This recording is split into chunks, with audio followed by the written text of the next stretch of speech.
Hey guys! Welcome back to K-Racing Muffler. And today pag-uusapan natin yung mga myth and misconceptions about the exhaust system. Kasi totoo lang, whenever we make a video about the resonator, the muffler, or anything about the exhaust system, marami ako that spreads a lot of misinformation. And sa totoo lang, kung bakit ko ginagawa yung mga ganitong type of content is because I want you guys to be well-informed. Para once na pupunta na kayo sa isang muffler shop, papagawa na kayo, alam nyo kung ano yung gusto nyo and alam nyo kung ano yung kailangan ng sasakyan. So before all of that, i-discuss muna natin kung ano yung exhaust system. Alam mo, itong pag-discuss ko about the exhaust system, paulit-ulit na lang talaga ako. Kasi hindi naman araw-araw may bagong discovery about the exhaust system. Kung ano yung exhaust system 50 years ago, ayun pa rin yung exhaust system today. Siguro may mga na-add na sensors o may mga na-add na added resonators para sa sound. Pero the exhaust system is still the exhaust system 10 years before, 50 years before, even 100 years before. Totoo lang, ang pinakaunang silencer na nagawa. Yung silencer, yung part ng exhaust system mo na nagpapatahimik sa sasakyan.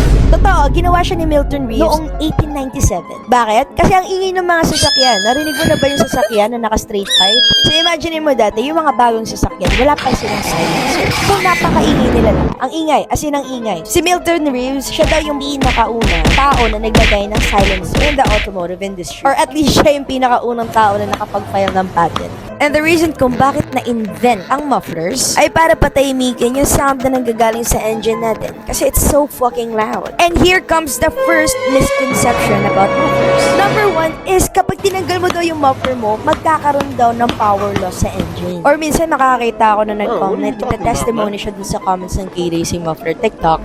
By the way, follow us on our TikTok and our Facebook page. But here is the thing about back pressure, power loss, and mufflers. Once na inalis or pinalitan mo yung muffler, wala siyang magiging epekto on how your car works. Walang kahit anong reliance yung performance ng engine mo sa muffler. Sa totoo lang, in some cases, since ang muffler, dinesign siya para patahimikin yung engine, hindi mo rin masasabi na very efficient siya para dun sa engine. Sa totoo lang, kung titignan mo yung design and nature ng silencers or yung stock mufflers ng isang sasakyan, hindi siya ginawa para maging mas mabilis or mas efficient yung pagtakbo ng engine. The very reason kung bakit ginawa yung muffler or bakit na-invento yung muffler is para patahimikin lang talaga yung sasakyan. Idamay mo na pati yung resonator. And in most cases, nire-restrict nga ng mufflers and resonator yung exhaust flow eh. Kaya medyo mas inefficient yung paglabas ng hangin mula dun sa engine. Kaya yung myth na wag mo papatanggal yung muffler mo kasi magpa-power loss or wag mo papatanggal yung resonator mo kasi magkakaroon ng power loss, it is a myth na matagal nang na-debunk. Sinasabi ko lang uli siya dito kasi, you know, I'm getting tired of seeing comments dun sa TikTok page namin. Hey, resonator, pag tinanggal mo yan, power loss. And it's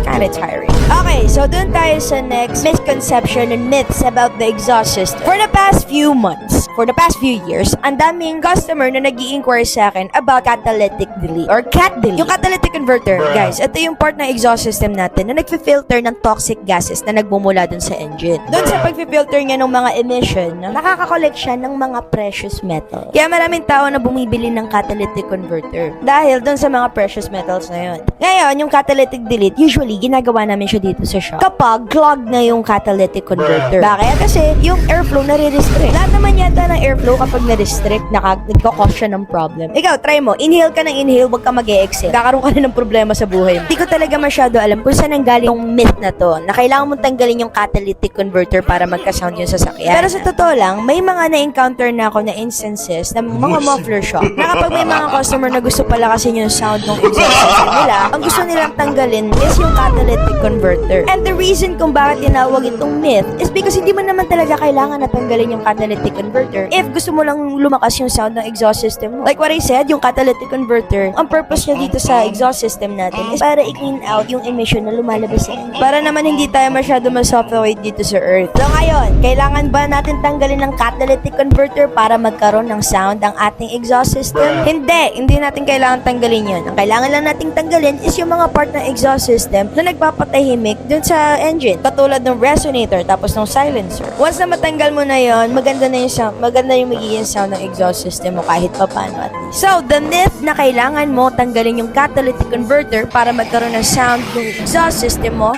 is now officially debunked. Okay, next one naman. Marami akong nakikitang ganito sa TikTok. And the next myth and misconception about the exhaust system ay yung sinasabi nila na kapag nagpa-muffler ka daw, ay lalakas daw yung gas consumption ng sasakyan. Okay, here's the thing. Diba kanina sinabi ko, yung muffler, nandyan siya para patahimikin yung sasakyan. Lahat ng nilalabas na sound ng engine mo, Si muffler na yung bahala dyan. And dinesign siya para patahimikin yung engine mo. And sa totoo lang, yung design ng stock muffler, very restrictive siya sa airflow ng exhaust system. So ngayon, nagpakabit ka ng aftermarket muffler. And ngayon, meron ng sound yung exhaust system mo. The question is, sa tingin mo ba, do you think kapag pinalitan natin yung silencers or yung muffler, pinalitan natin siya ng mas free-flowing na muffler? Kumbaga, itong muffler na to, it results in a better airflow ng exhaust system mo since hindi siya restrictive katulad ng silencer. So, do you think natataas yung gas consumption mo? Okay, bibigyan ko kayo 2 seconds para mag-comment if yes, tataas or no, hindi tataas. Alright, tapos na? Okay, the answer is nothing should change in your gas consumption kapag nagpakabit ka ng muffler. And the reason why I said should is kasi kung magpapakatotoo ako, after mo talaga magpakabit ng muffler, mas mapapadalas talaga yung pagbisita mo sa mga gas station. Bakit? Bakit? Kasi it feels good driving around nung may sound yung sasakyan mo.